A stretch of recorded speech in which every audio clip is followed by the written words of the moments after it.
Bonjour, bonsoir, vous êtes sur Nuclérez. Aujourd'hui, Lucas est là, Julien est là et c'est moi qui prends le micro. Je suis sûr que je vous ai manqué, avec mes calembours de qualité et mes remarques indispensables. Aujourd'hui, je ne vais pas vous parler d'un club et je ne vais pas non plus vous parler d'une asso. Aujourd'hui, je vais surtout vous parler de quelque chose qui survole un peu tout ça, surtout pour vous les EI1 à Centrale, et pour lequel je plaide coupable, l'engagement citoyen. Alors, pour les quelques vieux qui ont quitté l'école mais qui continuent d'écouter cette radio pourrie, d'abord merci de faire que la part d'audience des plus de 25 ans est de 70%, les 30% restants est tendance locale. Ensuite, je vais vous expliquer ça rapidement.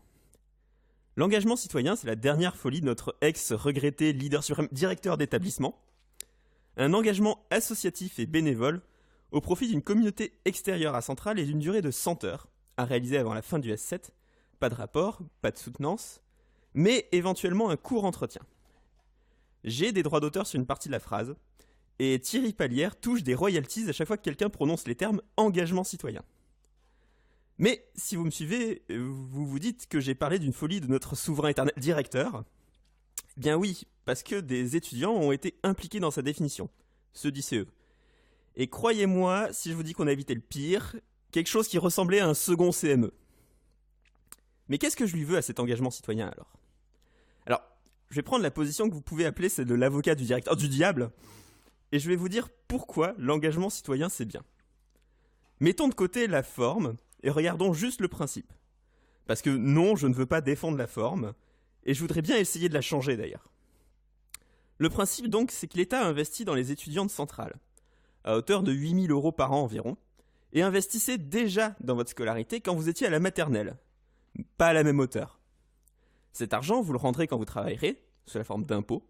Et l'impôt, c'est bien, mais je vais pas défendre deux causes là dans cette chronique. Les impôts qui financeront les études d'autres personnes et aideront ceux qui en ont besoin. Mais voilà, l'argent ne fait pas tout et ne va pas partout. Parfois, ce qui est nécessaire, c'est du temps humain. Des personnes qui vont agir auprès d'autres personnes pour les aider. Alors, ça peut paraître une mesure de bobo islamo-gauchiste anarchisto-végan. Et ça l'est peut-être. Mais ça nous permet aussi, à nous, privilégiés, futurs ingénieurs. On ne nie pas. On va faire un tour au 9 rue Sibylle, on regarde et puis on revient. Ça nous permet à nous, privilégiés, de garder contact avec la réalité du monde.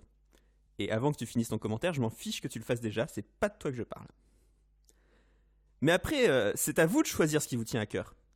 Que vous vouliez participer à l'augmentation de 300% des effectifs de Brio, rejoindre les Restos du Cœur, faire de l'animation au sein d'une fanfare, aller à la SNSM, la Croix-Rouge, ISF, fonder votre propre association et faire du bénévolat. Vous pouvez. Ce qui compte, c'est que vous preniez part à la société au lieu de rester dans votre petit monde constitué des bâtiments A, B, C, D, L et les 2 résidences de l'école, sans compter le warehouse. Par contre, c'est aussi pour ça que je prends le micro aujourd'hui.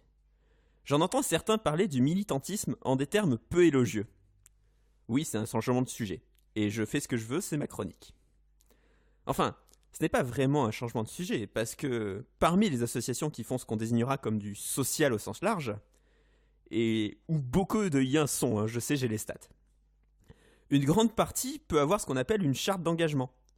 Ce sont au choix des valeurs portées par la structure ou des luttes que défend l'association.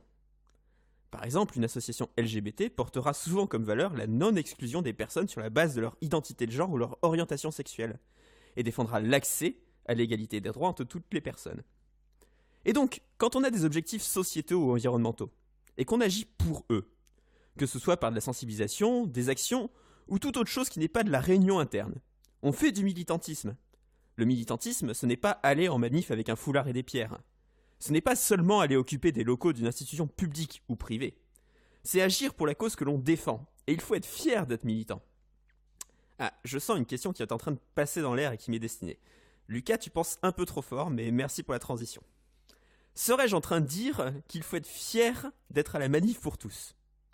La réponse est oui. Mais je serais fier aussi de m'opposer à Madame de la Rochère et ses partisans. Peut-être que si un jour quelqu'un n'est plus convaincu par ce qu'il défend, alors il abandonnera la lutte et ce militantisme. Et si tout un groupe s'arrête, ce mouvement n'existera plus. Si vous pensez que votre asso n'est pas militante, interrogez-vous sur son but. Apporter de la culture, c'est lutter pour aider à l'élévation sociale. Aider les démunis, c'est lutter contre l'exclusion. Et la liste est longue.